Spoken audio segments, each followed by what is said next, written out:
Welcome back once again mga kalikot. Nandito tayo ngayon sa gagawing isang auto. No? Ang issue nitong Hyundai Santa Fe na to is nagka-crank siya pero ayaw niya mag-start. So magkakandak tayo ng mga series of test, fuel pump test, scanner, and electrical or yung kanyang electrical system nung kanyang fuel system. Kasi baka mamaya electrical fault.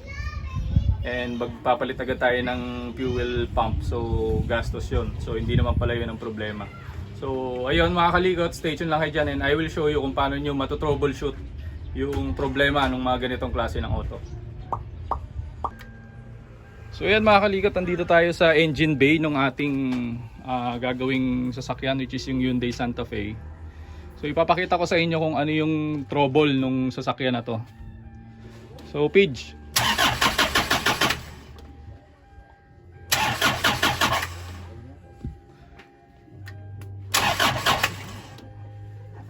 So yan mga kalikot, as you can see, nagka-crank siya pero ayaw niya mag-start. So ayaw tumakbo ng makina natin. So yan yung i-resolve natin ngayong araw mga kalikot.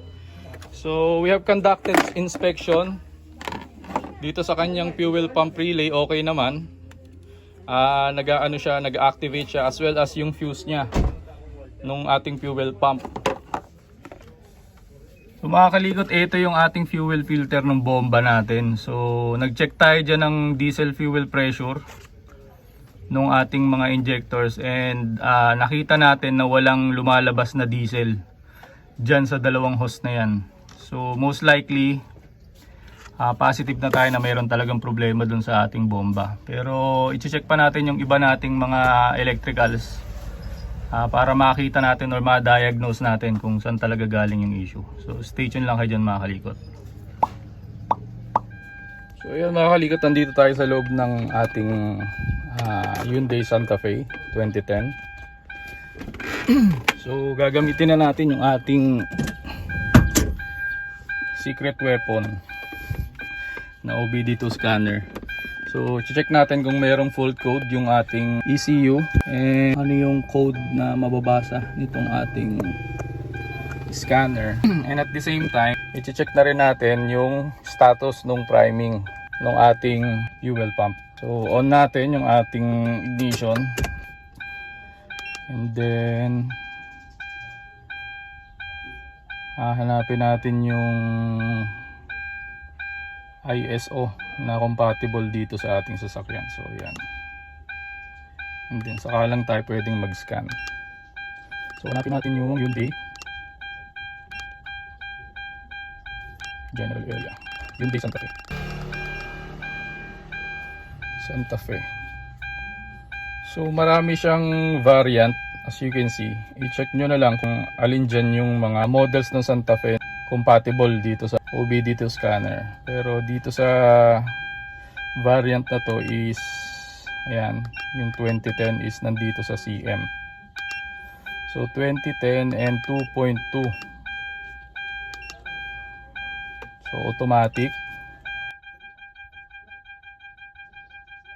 So yan mga kalikot, nandyan na yung mga systems na kaya niyang i-scan. So nandyan yung ating airbag, ABS or yung anti-lock brake system, automatic transaxle, yung ating automatic transmission, and then yung ating mga engine control system. So yan yung ating computer box o yung ECU.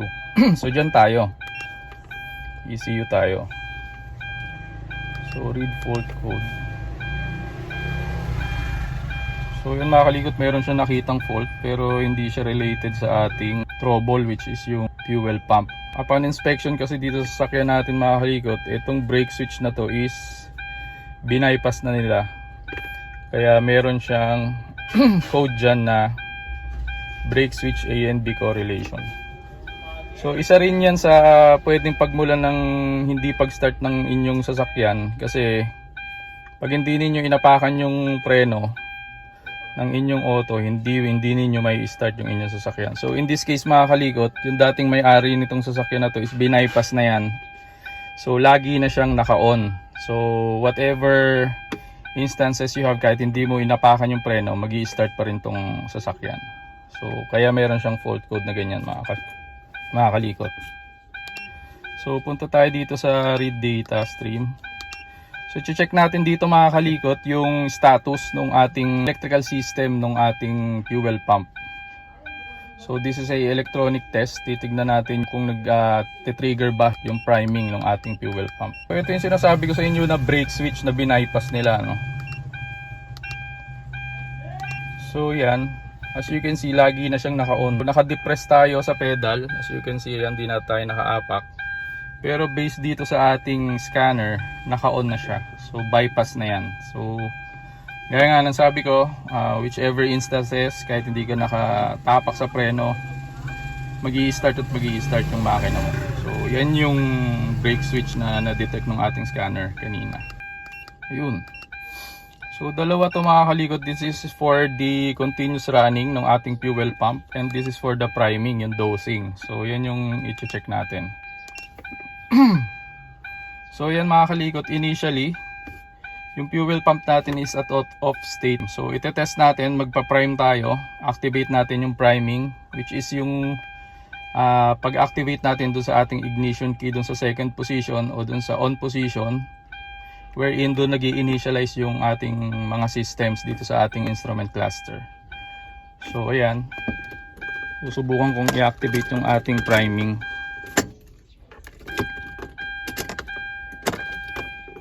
Ayun, nag-on siya momentarily and then nag-off.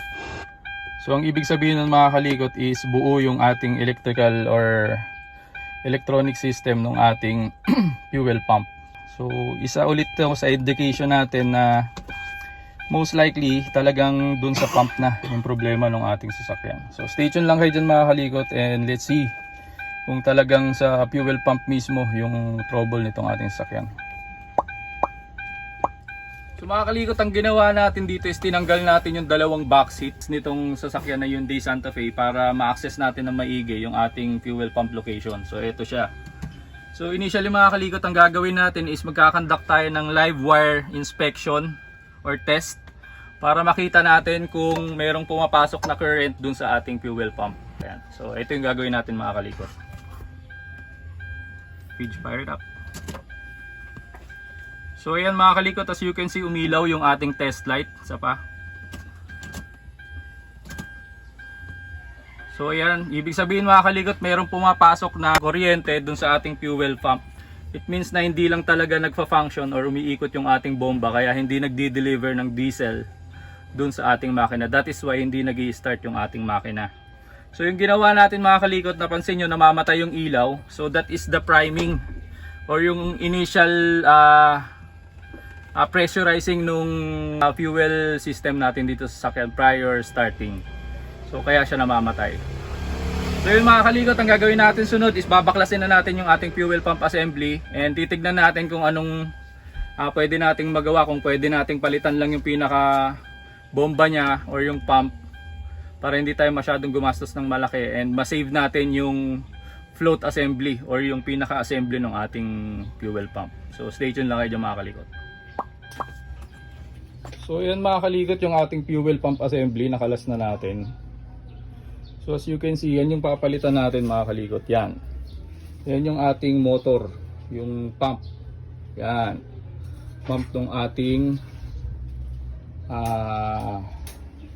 sasakyan. So yan yung issue kung bakit ayaw mag-deliver ng diesel dun sa ating makina, kaya hindi siya nag-i-start. So yan yung gagawin natin mga kalikot. Disassemble natin to, and let's see kung magagawa natin ang remedyo na yan lang ang palitan. So ayan mga kalikot, as you can see, nandito tayo sa ating working table, and we have already disassembled yung fuel pump ng ating Hyundai Santa Fe 2010. Ang una muna natin gagawin natin dito is i-check natin yung mga wiring connectors nya, and then yung state ng ating motor kung talagang hindi na siya gumagana or meron lang siyang mga wiring issues, kasi over time di natin maano na baka mamaya corroded lang yung mga terminals ng ating fuel pump. That is why it is not running or hindi siya nagpa-pump ng diesel dun sa ating engine. So based on our visual inspection mga kalikot, dito sa ating fuel pump assembly, as you can see, ito nakita ko na Yan, yung dalawang terminal na yan, which is dyan nakalagay yung ating terminal socket ng ating fuel pump. Medyo meron siyang corrosion and medyo na damage na rin yung parang plastic part. Siguro baka uminit na due to loose connection ng ating fuel pump. And then dito sa ating terminal, as you can see, ayan, meron siyang parang mark ng burn. So ibig sabihin meron tayong loose connection dyan sa part na yan. That is why umiinit yan. So hindi yan maganda mga kalikot dahil alam nyo naman na in-tank itong ating fuel pump. So dapat secure yung ating connection dun sa loob para hindi siya mag-iinit. So yan mga kalikot, and we're going to test. So ito yung ating battery. Ito-test natin yung ating fuel pump kung tatakbo siya with the use of this battery. So pag tumakbo yan mga kalikot, ibig sabihin walang issue yung fuel pump natin, and ang issue lang natin is more on electricals. So most likely baka dun lang sa loose connection and mga burn terminals yung ating problema. And we're gonna try to clean this and let's see if we're gonna restore the fuel pump. Mga kalikot, nandito na tayo ulit sa ating working table, and we're gonna rewire itong ating fuel pump dito sa ating external battery source. So para ma-check natin kung talaga bang busted or kailangan natin palitan yung ating fuel pump. But before that mga kalikot, I will just want you to see na with the use of our tester, malalaman natin kung buo pa yung coil ng ating fuel pump.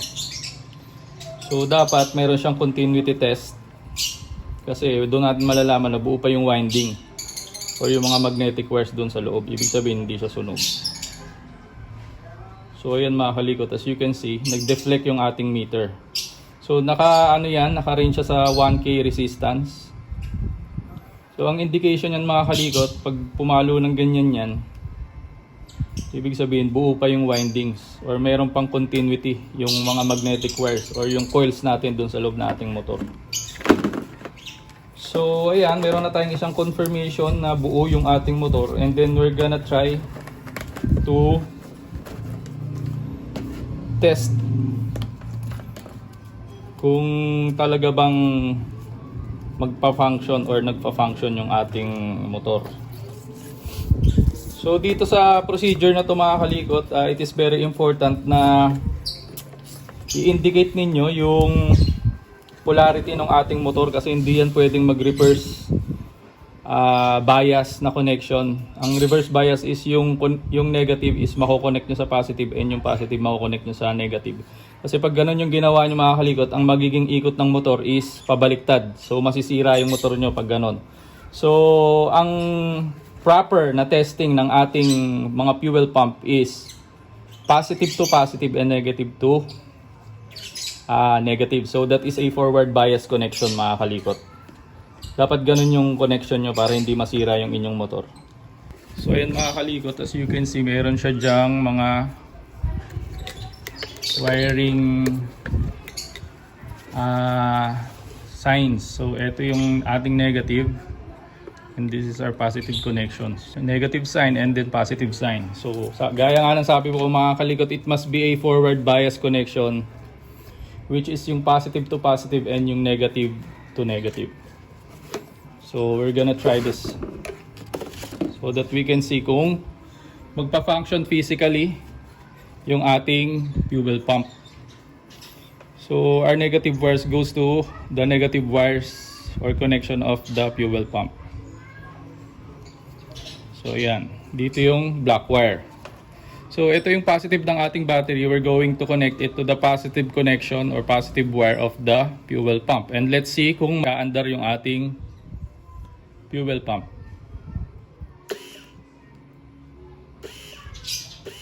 So ayan mga kalikot, as you can see, it is functioning.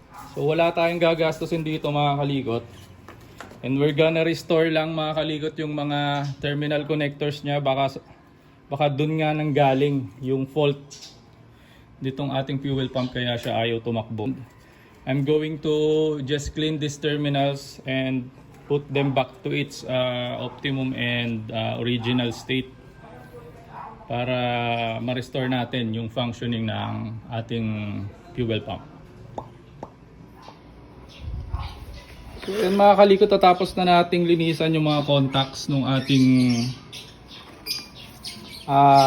fuel pump. So gumamit lang tayo na files para malinisan natin yung mga contacts na yan. And naikabit na rin natin yung ating connections, wiring connections dito sa fuel pump assembly. At the same time yung mga hoses na tinanggal natin para dito sa ating fuel pump assembly. So yung gagawin natin mga kalikot ngayon is itatry natin siyang i-energize yung ating motor na galing dito sa pinaka main socket ng ating fuel pump assembly. So titignan natin kung magpa-function siya. So ganun ulit mga kalikot, you must take note kung saan galing yung polarity. So negative and positive terminal should be connected dito sa negative and positive terminal ng ating battery. So this time yung nasa kaliwa yung sa negative. So yan. So ayan mga kalikot, as you can see. Ayan, kung naririnig niyo yan. So yan mga kalikot, na-restore na natin yung ating fuel pump.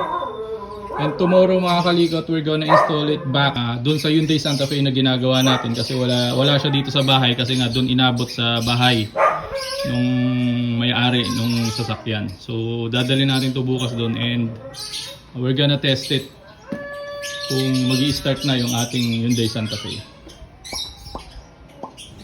So welcome back once again mga kalikot dito sa ating Kalikot TV, and we're on our second day dito sa ating project car, which is yung ating Hyundai Santa Fe na may problema na fuel pump. And as you can remember mga kalikot, kahapon ginawa natin yung ating fuel pump, try natin siyang i-revive.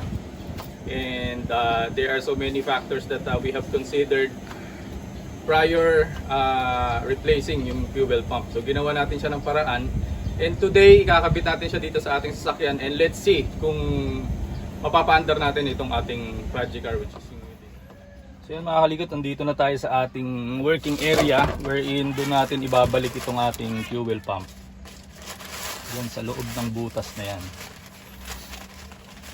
So ito yung ating fuel pump na ni-revive, and we are hopeful mga kalikot na once we have installed this fuel pump back to its original position is tumakbo na yung kotse. So let's start. So guys, pagka nagbabalik kayo nito or naguhugot kayo ng fuel pump, ingatan nyo itong fuel float gauge ng ating kotse. So basically, pagka binabalik natin at tinuhugot natin yan, meron siyang inclination. So una yung float para hindi siya tumama dito or hindi mapuwersa dito sa ating entrada ng ating gas tank. So ganun ang gagawin natin.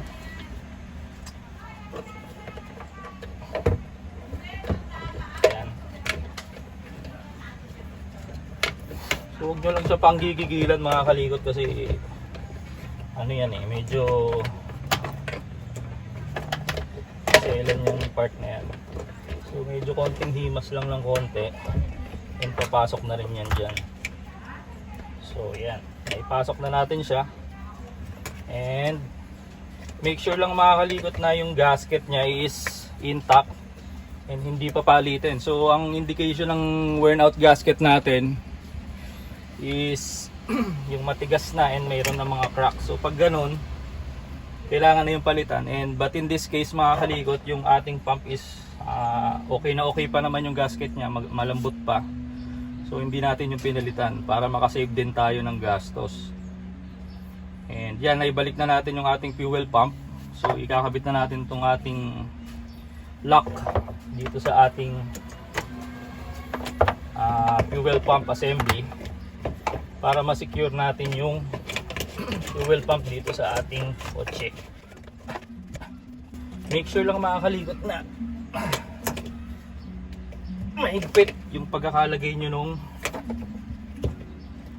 lock or nung lock ring ng ating fuel pump para masigurado natin na wala tayong magiging tagas pagka nagkarga tayo ng krudo. So ayan mga kalikot, ay ibalik na rin natin yung mga fuel lines natin na tatlo. So yung return, ito, and yung supply. So yan. And we're gonna put back our terminal connector. Siyempre, lilinisan muna natin to.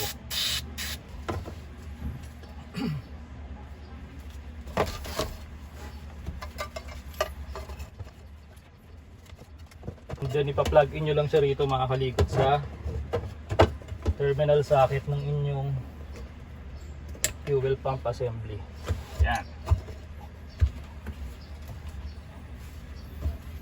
So guys, ayan, ibalik na natin yung ating fuel pump.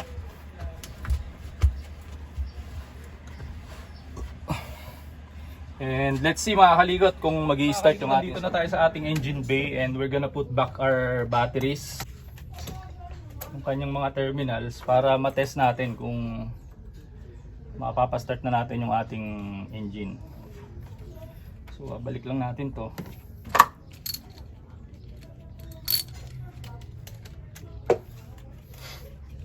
So mga kaligot, yung tip natin dito sa baterya, no, when it comes to automatic cars mga kaligot, it is very important na malinis itong mga terminals na to ng ating battery, or else magkakaroon kayo ng problema sa starting ng inyong automatic car. So pagka nagbaklas kayo niyan, mas maganda kung isama nyo na rin sa paglinis yung ating mga battery terminals para wala kayong maging problema dun sa starting ng inyong auto. Kasi pagka meron yung corrosion mga kaligot, hindi niya mapapastart yung inyong sasakyan. So ayan mga kaligot, naikabit na natin yung ating battery and we're gonna try to start the car.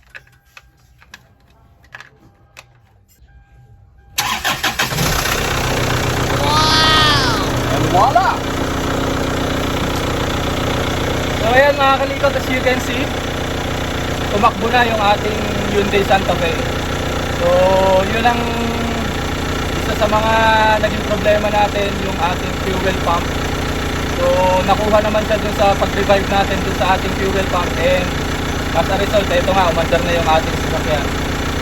And dahil mga kalikot, napakahalaga sa isang troubleshooting na talagang hindi tayo basta-basta nagpapalit ng pyesa ng ating mga sasakyan. Dapat ma-pinpoint muna natin talaga or ma-diagnose natin muna yung talagang pinagmumulan ng issue para hindi tayo gumastos at makatipid tayo dito sa paggawa ng ating sasakyan. So ayan mga kaligot, and I hope makatulong itong video nito sa inyo mga kaligot. So ayan mga kaligot, tapos na naman tayo sa isang napakagandang episode ng ating Kalikot TV, and as you can see mga kaligot, successful tayo dun sa ating ginawang reviving ng ating fuel pump itong ating sasakyan. And nakaiwas tayo dun sa possible na malaking gastos. Imaginein kung magkano yung presyo ng bagong fuel pump versus dun sa ating ni-revive nating fuel pump dito sa ating sasakyan. So I hope nakatulong itong video na to sa inyo mga kaligot. Kung nagustuhan mo itong video na to mga kaligot, don't forget to hit that like button syempre. And kung nakatulong itong video na to sa iyo mga kaligot, don't forget to share to others para makatulong din ito sa kanila. And para magawa din nila, sinusundan yung procedure na ginawa natin dito just in case ganun yung issue nila sa kanilang mga sasakyan. And syempre, kung bago ka sa channel natin mga kaligot, don't forget to subscribe para mas lalo ka maging updated dun sa mga panibagong videos na darating pa na i-upload natin dito sa ating Kalikot TV. So until next time mga kaligot, paalam!